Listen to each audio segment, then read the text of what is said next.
Hello mga kabakyard. Dito naman tayo ngayon. Gala-gala naman sa kabukiran. Ito naman,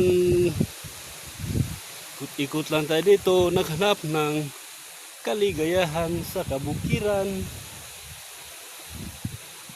Malakas ang hangin. Araw-araw umuulan. Okay mga kabakyard. Kumusta mo sabi ko? Mga kabakyard dyan, kumusta naman? Ito mga kabakyard. Kadlakad lang tayo dito kabakyard sa kabukiran. Maghanap ng pagkain sa ating mga alaga para makatipid tayo sa feeds. Kasi ang feeds mga kabakyard, mahal masyado. Pero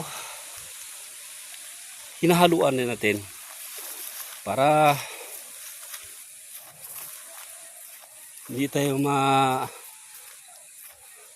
malakyan sa feeds. Lakas naman silang kumain. Ganyan mga kabakyard. So doon na muna kabakyard kasi bababa ako dito sa daan kabakyard. Yan ang hirap na daanan dyan kabakyard. So bye bye muna kabakyard. Love you.